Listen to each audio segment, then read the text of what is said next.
Volt egyszer egy gazda, annak 3 fia. Azok közül volt egy együgyű is, a legkisebbik.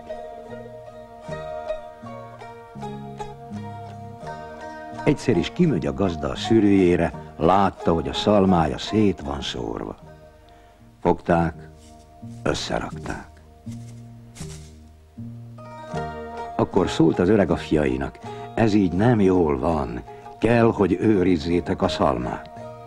Az első éjjel a legidősebb ment ki őrizni.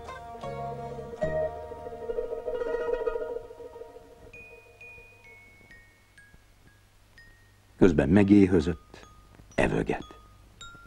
Egy kisegér jött elő, és ott cincogott körülötte. Fogta a sapkáját, rácsapott a kisegérre. Az egér eltűnt. Az idősebbik gyerekre álom erőszködött, és elaludt.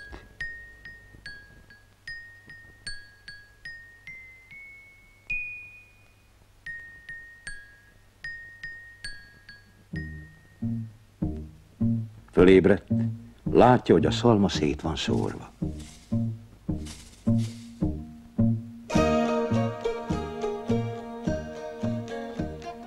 Másnap a fiatalabbik ment ki.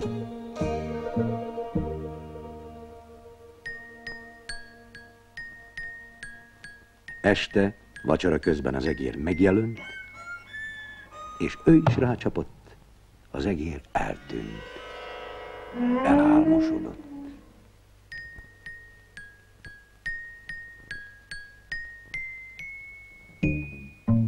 Mire fölébredt, a szalmakazal szét volt hurcolva.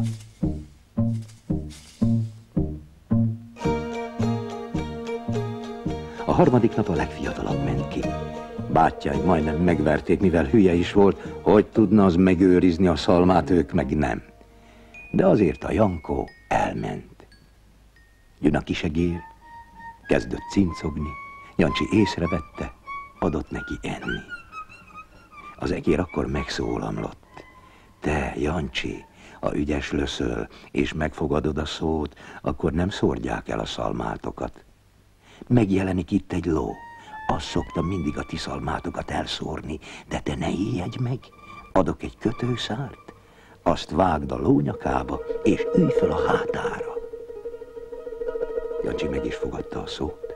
Jött a ló, bevágta a nyakába a kötőszárt, fölült a hátára, és elkezdett nyargalni. A ló mindig csak a szalmakazalnak akart menni, a Jancsi elfékezte. A ló észrevette, hogy nem bír Jancsival, a szalmához sehogyan sem fér. Egyszer csak megszólalt. Mivel ilyen vitéz voltál, adok neked 3 sípot. Mellik sípot megfújod, rögtön itt terem a ló a nyeröggel és a huszárruhával. Adott neki rézsípot, ezüst sípot és egy aranysípot. Evel Jancsi hazamegy, mondja az édesapjának. Én megőröztem a szalmát, nem szórták széjjel. Az apja azt mondja a többi testvérjeinek, látjátok, legbutábbnak tartottátok a Jankót, és mégis megőrözte a szalmát. Közben a király lánya férjhol akart menni. És a királylánynak az volt a kívánsága. Volt a kastély előtt egy üveghegy, és az üveghegy tetején egy fenyő. A fenyő tetején egy pálca, és a pálca tetején egy aranypabucs, amely a király kisasszony lábára passzolt. Aki azt lovaglással lekapja, ahol megy férjhöz. Az országból mindenhonnan mentek ilyen vitézek. Az ő bátyja is elmentek, hogy megnézzék, hogy ki fogja azt a papucsot levenni. Jancsi is el akart menni, de a bátyjai nem eresztötték. Jancsi gondolta magában, csak menjetek, én úgyis ott löszök. Jancsi megfújta a rézsípot, megjött a rézló, rézöltön. Jancsi felöltözött, felült a paripára, és elment az Üveghegy felé. Mikor látta a királykisasszony, gondolta magában, bár csak ebből né el. De bizony a Jancsi felehögyig felvágtatott, és onnan visszafordult. Megjönnek a bátyjai, mondják odahaza Jancsinak, hogy mit láttak. Jancsi azt mondja, én is láttam innen a kőfalon. Mérgökben bátyjai elpusztították a kőfalat, hogy Jancsi ne lásson semmit. Másnap megen kezdődött a verseny. Jancsi bátyjai megen elmentek. Jancsi megfújta az ezüst sípot, ott termett az ezüst ló az ezüst huszárról. Mikor ment a királyvár elé, a királylány észrevette, még jobban szerette volna, ha ez lett volna a győztes. De Jancsi megint csak a felehögyig vágtatott föl, és visszafordult. Bátyjai meggyüttek, megen mondták a Jancsinak, hogy milyen szépet láttak. Jancsi azt mondja, én is láttam innen a fészörtetőről. Bátyjai mérgökben azt is elpusztították.